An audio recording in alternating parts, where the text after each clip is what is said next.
Hola familia bonita, soy Rafa Quintanilla y antes de que empiece este episodio quiero pedirte algo. Activa la campanita, dale al like y si tienes el corazón sensible, si tienes hijos pequeños cerca, si vienes de un día difícil, considera ver este vídeo más tarde, porque lo que vas a escuchar hoy no es una historia inventada, no es una novela, no es ficción, es lo que le pasó a una muchacha de 19 años que se llamaba Daniela. Y a una madre que pasó 4 años y 2 meses sin saber dónde estaba su hija. Este episodio me lo pidieron ustedes. Decenas de mensajes en los comentarios del episodio 10, donde hablamos de la finca La Raza. Decenas de personas escribiendo lo mismo. Rafa, cuéntanos de Daniela. Rafa, no la olvidemos. Rafa, su madre todavía habla de ella en cada plantón. Y aquí estoy, cumpliendo. Porque las cosas se cuentan o se entierran. Y yo no nací para enterrar. Escucha esto. Esa es la pulsera de mi hija. Yo se la regalé cuando cumplió 15 años. Tiene su nombre por dentro. Ábrela. Ábrela despacio, por favor. Ahí dice Daniela. Ahí dice Daniela. Esa voz que acabas de escuchar es la voz de Carmen López. Es la madre de Daniela. Y ese audio fue grabado el 14 de septiembre del año 2022 a las 4:47 de la tarde en una mesa de identificación forense del departamento de Cuscatlán, en El Salvador. 4 años y 2 meses después de que su hija saliera de la casa para tomar un bus a la universidad. 4 años, 2 meses y una pulsera de plata. Eso fue lo único que quedó intacto. Y antes de que pienses que esta es una historia más, antes de que pienses que ya has escuchado algo parecido, déjame decirte una cosa. Daniela no era una muchacha cualquiera. Daniela quería estudiar psicología precisamente para ayudar a los niños que las pandillas reclutaban. Daniela escribía en un cuaderno que su madre todavía conserva una frase que decía: si no entendemos por qué un niño de 12 años entra a una mara, nunca vamos a poder sacarlo de ahí. Esa muchacha, esa cabeza, ese corazón. Eso fue lo que se llevaron. Y por eso esta historia importa. Porque cuando matan a una Daniela, no matan solo a una persona. Matan a todas las que ella iba a ayudar. Vamos por el principio.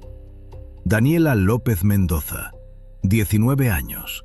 Hija única de Carmen López, costurera del barrio Santa Lucía, en el municipio de Hilo Vasco. El padre de Daniela, Roberto Mendoza, había muerto cuando ella tenía 7 años, atropellado por un camión en la carretera panamericana. Carmen la crió sola, trabajando turnos dobles en un taller de costura que pagaba mal y respetaba poco, pagando uniformes, pagando libros, pagando matrículas con monedas que contaba 2 veces antes de soltarlas. Daniela era una muchacha menudita, 1,58 m. Pelo negro, largo, hasta la mitad de la espalda. Ojos color café muy oscuro. Una sonrisa que sus profesores describían como contagiosa. La directora de su colegio, la profesora Ana María Salazar, la recuerda así.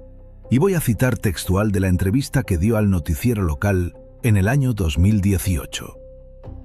Daniela era de esas alumnas que llegaban temprano, que se quedaban después de clase, que preguntaban más de lo necesario. Era curiosa, era buena, era la que organizaba a las demás cuando había que recolectar para alguien enfermo en el barrio. A los 15 años, Carmen le regaló a Daniela una pulsera de plata. No era una pulsera cara. Carmen no podía darse el lujo de joyas caras. Era una pulsera sencilla, de eslabones finos, con una placa pequeñita en el centro. Y en esa placa, por dentro, un grabador del Mercado Central había escrito a mano, con un cincel, la palabra Daniela. Carmen pagó esa pulsera con 2 meses de ahorros, y Daniela no se la quitó nunca, ni para bañarse, ni para dormir, ni para nadar. Esa pulsera era su segunda piel. A los 18, Daniela entró a la Universidad de El Salvador, sede regional de Cuscatlán, carrera de psicología.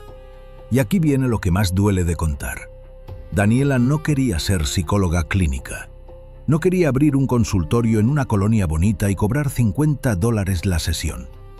Daniela quería trabajar con los niños de las pandillas, con los que ya estaban dentro y con los que estaban a punto de entrar.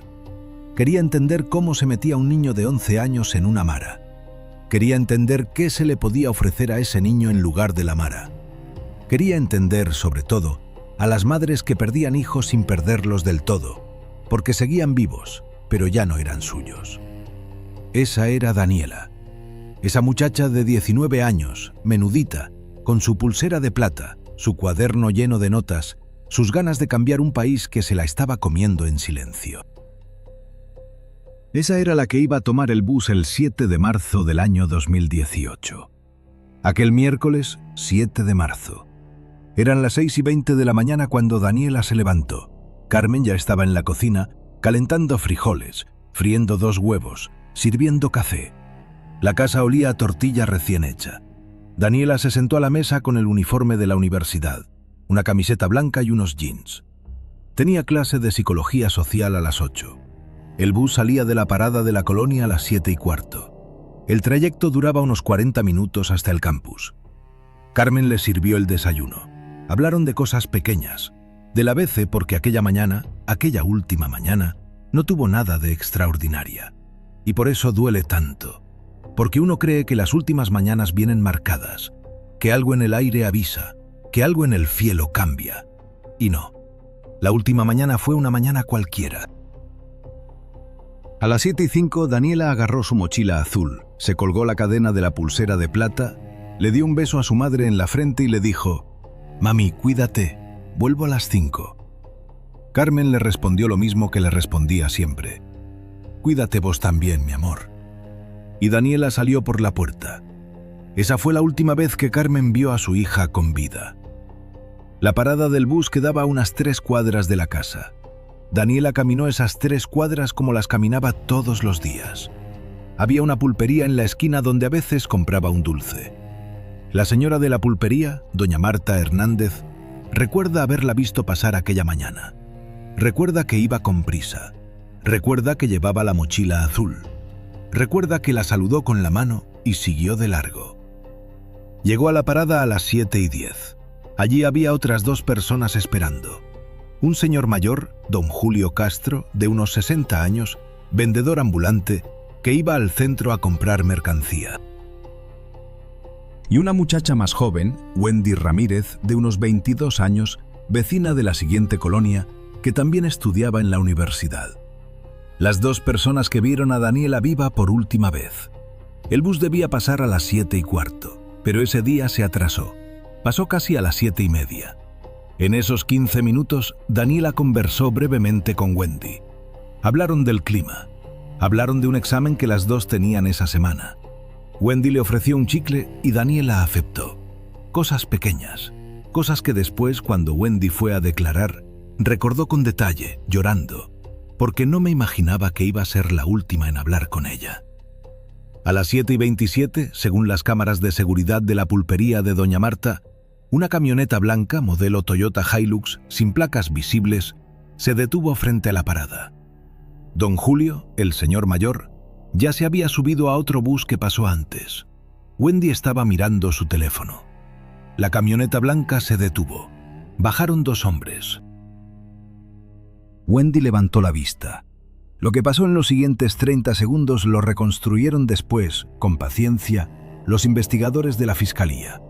Lo reconstruyeron con la cámara de la pulpería, con el testimonio de Wendy, con el testimonio de un albañil que estaba trabajando en una casa cercana. Y la reconstrucción es esta.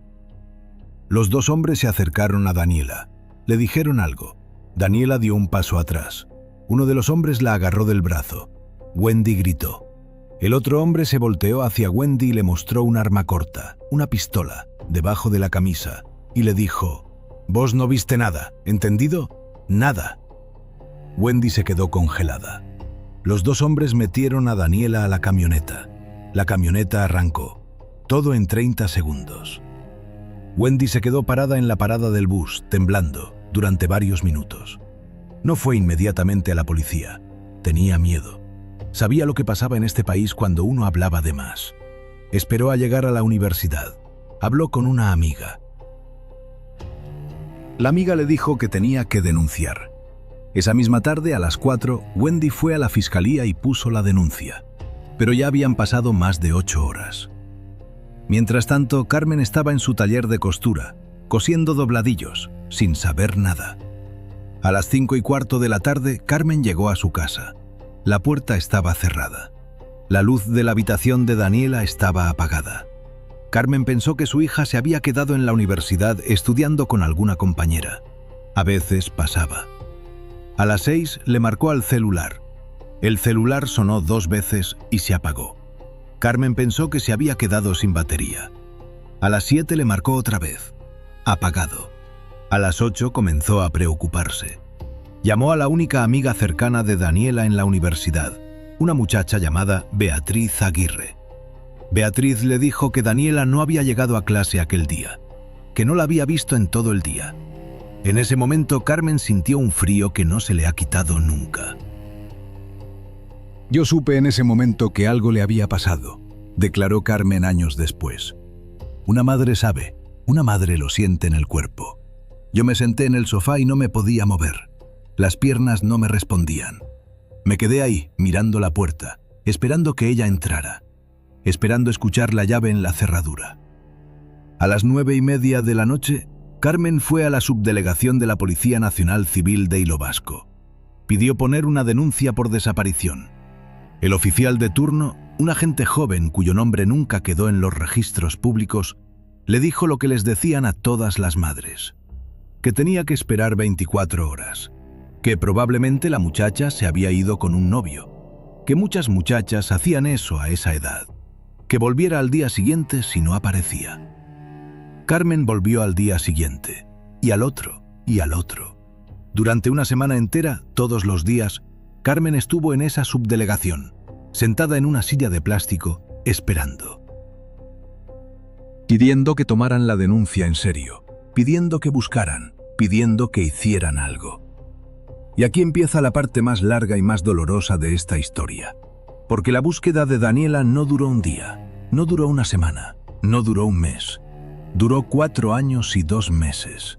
Y durante todo ese tiempo, Carmen López caminó por este país buscando a su hija con una fotografía en una mano y una pulsera de plata imaginaria en la otra. Vamos a hablar de esos 4 años, porque importan. Porque cada día de esos 4 años fue un día en que el sistema le dijo a Carmen que dejara de buscar. Y ella no dejó. Los primeros 3 meses, de marzo a junio del 2018, Carmen pegó carteles con la cara de Daniela, la fotografía de la primera comunión, la fotografía del bachillerato, la fotografía sentada en la mesa de la cocina sonriendo. Carmen pegó esos carteles en cada poste, en cada parada de bus, en cada pulpería, en cada iglesia, desde Hilo Vasco hasta San Salvador. Caminó kilómetros, le habló a cada persona que se le cruzó en el camino, llamó a programas de radio, llamó a noticieros locales. Una vez consiguió que un periodista llamado Mario Benítez la entrevistara para un canal de televisión regional. La entrevista duró 3 minutos. 3 minutos en los que Carmen, con la voz quebrada, mostró la fotografía de Daniela y pidió por favor, que cualquiera que supiera algo, se lo dijera. Esa entrevista nunca trajo una sola llamada útil, pero trajo otra cosa. Trajo una llamada anónima a la madrugada del día siguiente. Una voz de hombre que le dijo a Carmen, y voy a citar textual lo que Carmen declaró después: «Vieja, deja de buscar a esa muchacha, deja de joder.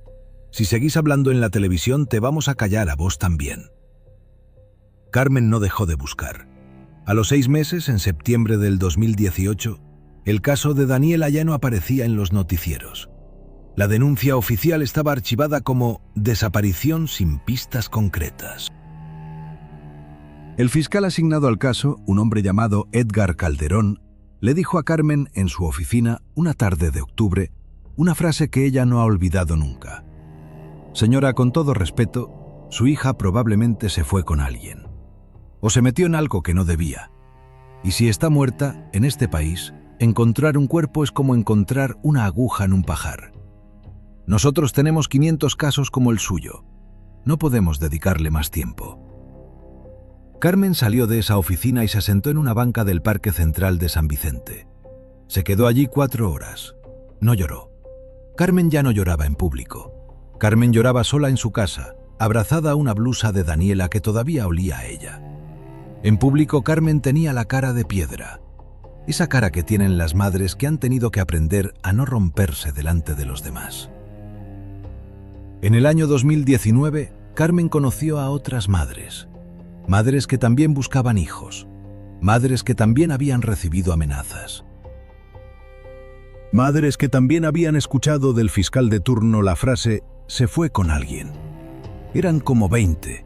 Empezaron a reunirse los sábados en una iglesia evangélica de Soyapango, cuya pastora, doña Rosa Quintanar, les prestó un salón.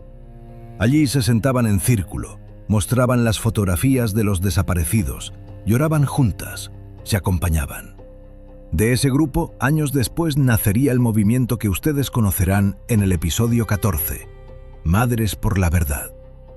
Pero todavía no estamos ahí. En el año 2020 llegó la pandemia, y con la pandemia, Carmen perdió el trabajo. El taller de costura cerró. Carmen sobrevivió esos meses vendiendo tortillas en la calle. Adelgazó 11 kilos. Se le cayó el pelo, se le agrietaron las manos. Pero todos los días, antes de salir a vender tortillas, Carmen pasaba por la habitación de Daniela. Le abría la puerta, miraba la cama tendida con las sábanas que Daniela había dejado tendidas aquel 7 de marzo del 18. Miraba los libros de psicología sobre el escritorio. Miraba el cuaderno con la frase sobre los niños y las maras. Y le hablaba a su hija. Le decía: «Dani, hoy voy a vender tortillas. Cuídame desde donde estés. Y si todavía estás viva, aguanta, mi amor. Aguanta. Que mamá te va a encontrar». 4 años, 2 meses, cada día. Y entonces llegó el 14 de septiembre del año 2022. Lo que pasó en esa fecha lo conté en el episodio 10 de esta temporada. Pero voy a recordarlo brevemente para los que no lo han visto, y voy a profundizar en la parte que les concierne directamente a Carmen y a Daniela. Porque si no han visto el episodio 10, después de este, vayan a verlo. Porque sin el episodio 10, este no se entiende del todo. El 14 de septiembre del 22, una operación conjunta de la Fiscalía General de la República y la Policía Nacional Civil, basada en información proporcionada por un testigo protegido cuya identidad sigue siendo reservada hasta el día de hoy, ingresó a una propiedad rural en el departamento de Cuscatlán. La propiedad era una finca de unas 12 manzanas, conocida en la zona como La Raza. Estaba a nombre de una sociedad anónima cuyos accionistas reales eran 3 líderes de una estructura criminal, 2 de ellos ya detenidos por otros delitos. La finca había sido usada, según el testigo protegido, como centro de operaciones, almacenamiento de armas y, lo más grave, como cementerio clandestino. Las excavaciones empezaron el 15 de septiembre, bajo coordinación del Instituto de Medicina Legal, bajo supervisión internacional, porque el caso, por su magnitud, atrajo atención de organismos extranjeros. Las primeras 24 horas no encontraron nada relevante. Pero al segundo día, el 16 de septiembre, los peritos forenses dieron con la primera fosa. Y a partir de ahí, día tras día, durante 6 semanas, fueron desenterrando cuerpos. 73 en total. 73 víctimas. 73 familias. Una de esas familias era la de Carmen. El proceso de identificación fue largo, lento, doloroso. Los cuerpos llevaban años bajo tierra. La mayoría no podían ser identificados a simple vista. Se requerían pruebas de ADN. Pero antes del ADN, los forenses pedían a las familias que llevaran a la morgue improvisada cualquier objeto que pudiera ayudar a una identificación preliminar. Ropa, anillos, cadenas, pulseras, lo que fuera. Lo que cada familiar recordara que el desaparecido llevaba puesto el día que se lo llevaron. Carmen llevó 2 cosas. Una fotografía de Daniela del día del bachillerato y la descripción de la pulsera de plata. La pulsera de eslabones finos. La placa central con la palabra Daniela grabada por dentro. El 14 de septiembre del 22, a las 4:47 de la tarde, una doctora forense llamada Lucía Mejía colocó sobre una mesa de acero inoxidable, en una sala con luz blanca y olor a desinfectante, una pulsera. La pulsera estaba sucia, la plata estaba ennegrecida, algunos eslabones estaban deformados, pero la placa central, la pequeña placa, estaba intacta. La doctora Mejía la abrió con una pinza, con cuidado, y volteó la placa, y le pidió a Carmen, que estaba al otro lado de la mesa, que se acercara. Carmen se acercó. La doctora Mejía le dijo: «Señora López, mire por favor, ¿reconoce esta pieza?». Carmen se inclinó sobre la mesa. Sus manos temblaban. Se puso los lentes. Miró la pulsera. Miró la placa. Miró las letras grabadas a mano por aquel grabador del Mercado Central. La palabra Daniela. Y Carmen dijo, con una voz que se oye en el audio que está al inicio de este episodio: «Esa es la pulsera de mi hija». Y se cayó, literalmente. Carmen se desplomó al suelo. La doctora Mejía y otra perito forense, Marta Quezada, la sostuvieron. La sentaron en una silla, le acercaron agua. Carmen no podía hablar. Carmen lloraba sin sonido, como lloran las madres que llevan 4 años conteniendo algo. Como llora alguien que sabía y no quería saber. Como llora una persona que acaba de recibir, al mismo tiempo, la peor de las certezas y el final de la peor de las esperas. 4 años y 2 meses. Una pulsera de plata.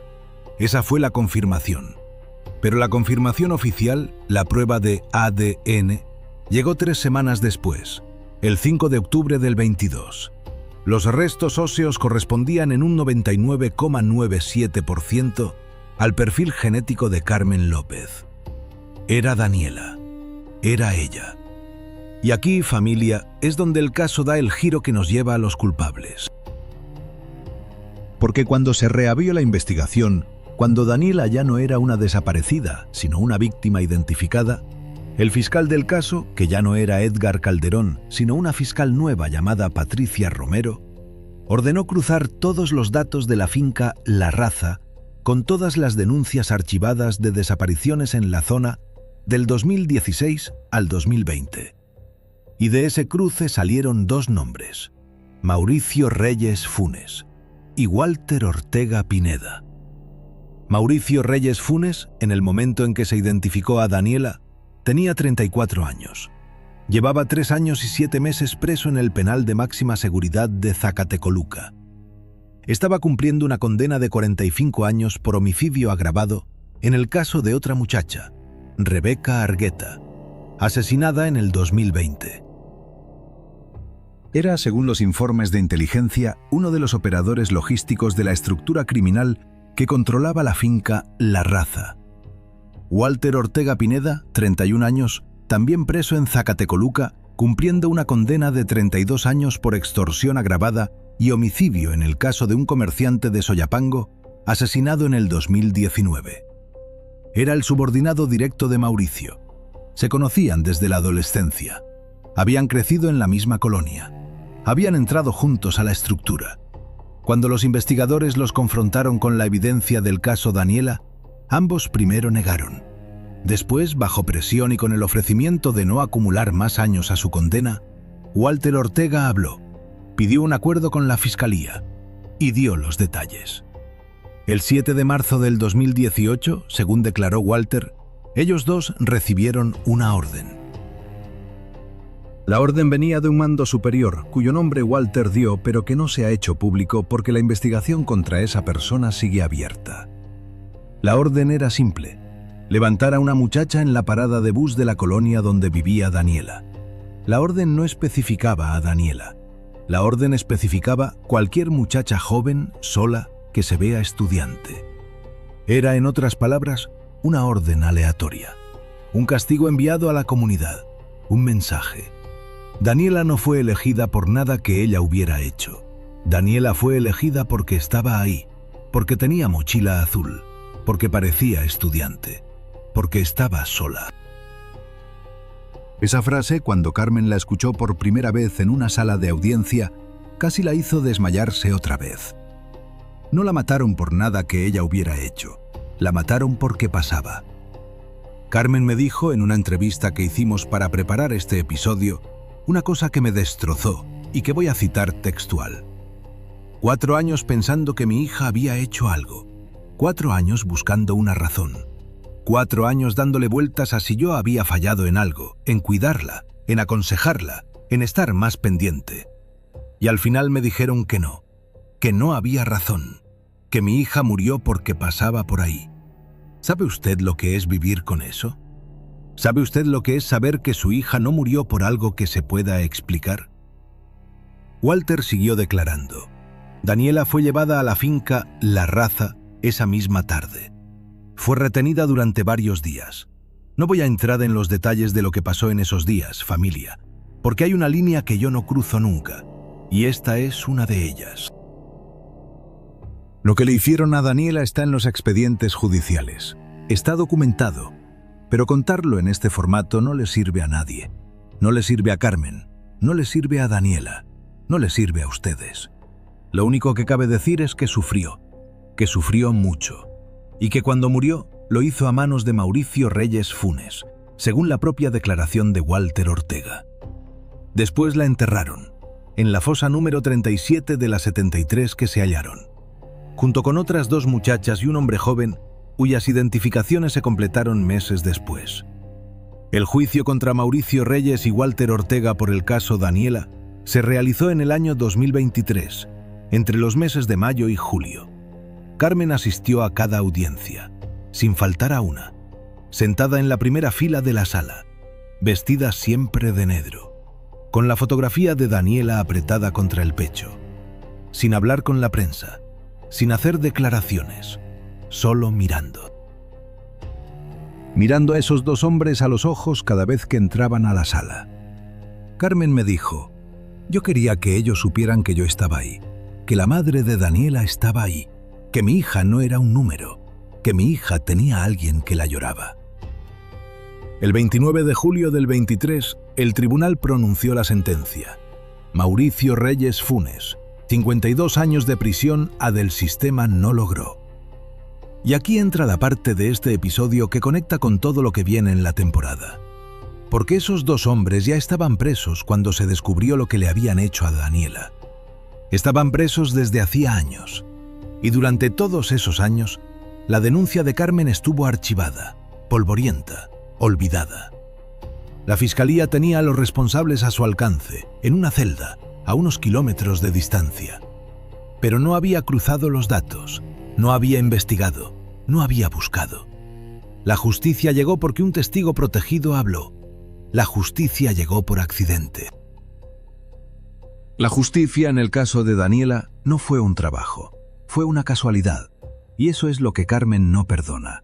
Eso es lo que ninguna de las madres del movimiento que ustedes verán en el episodio 14 perdona.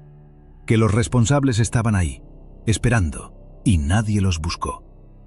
Carmen López, hoy, tiene 57 años. Vive en la misma casa de Hilo Vasco. La habitación de Daniela sigue tal cual la dejó aquel 7 de marzo del 18. La cama tendida. Los libros de psicología sobre el escritorio. El cuaderno con la frase sobre los niños y las maras. Y sobre la mesita de noche, en una caja de madera que Carmen mandó a hacer especialmente, descansa la pulsera de plata. Limpia, pulida, restaurada, con la placa central girada hacia arriba, mostrando la palabra Daniela. Carmen no se ha vuelto a quitar el luto, vista siempre de negro. Sigue viviendo de lo que cose. Sigue yendo cada sábado a la iglesia evangélica de Soyapango. Solo que ahora ya no se reúnen 20 madres. Se reúnen 130, y el grupo tiene un nombre, Madres por la Verdad. Y Carmen es una de las 5 fundadoras. En el episodio 14, que sale el martes que viene, vamos a contar cómo nació ese movimiento. Cómo 5 madres, entre ellas Carmen, decidieron que no iban a seguir esperando que la justicia las encontrara, sino que iban a ir ellas a buscar la justicia. Y cómo, en el proceso, han logrado reabrir más de 40 casos archivados. Pero antes de cerrar este episodio, antes de despedirme, quiero dejarles la pregunta. La pregunta que me ha estado dando vueltas en la cabeza desde que conversé con Carmen para preparar este vídeo. Y es esta. ¿Qué es peor? ¿Saber la verdad después de 4 años? Después de 4 años de tortura silenciosa, de carteles, de amenazas, de fiscales que te dicen que tu hija se fue con un novio? ¿O no saberla nunca? ¿Es preferible la certeza dolorosa o la duda eterna? Carmen me contestó algo cuando le hice esta pregunta. Me dijo: Rafa, yo prefería la duda. Mientras yo no sabía, yo todavía la podía imaginar viva. La podía imaginar en algún lugar. La podía imaginar caminando, riendo, comiendo. Cuando supe la verdad, esa imagen se acabó. Y al mismo tiempo, sin saber, yo nunca iba a poder enterrarla. Nunca iba a tener un lugar a donde ir a llevarle flores. Es horrible cualquiera de las dos, pero hay que vivir con la que te toca. Eso me dijo Carmen. Yo les pregunto a ustedes lo mismo. Déjenmelo en los comentarios. Y si conocen un caso parecido en su comunidad, en su barrio, en su país, cuéntenmelo también. Porque las cosas se cuentan o se entierran. Y nosotros aquí, en este canal, nacimos para contarlas. Soy Rafa Quintanilla. Este fue el episodio 13 de la temporada. El próximo martes nos vemos en el episodio 14, donde conoceremos cómo nació el movimiento Madres por la Verdad. Y a Carmen, si estás escuchando esto, gracias. Gracias por haberme contado a Daniela. Gracias por habernos dejado contarla a nosotros. Daniela está aquí, en este episodio, en cada persona que lo va a ver. Daniela no se enterró. Daniela se contó.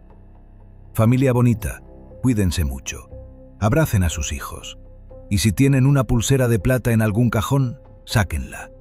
Pónganla a quien la reciba. Pónganla con amor. Porque uno nunca sabe qué objeto, en qué momento, va a ser lo único que quede para reconocer a quien amamos. Hasta el martes.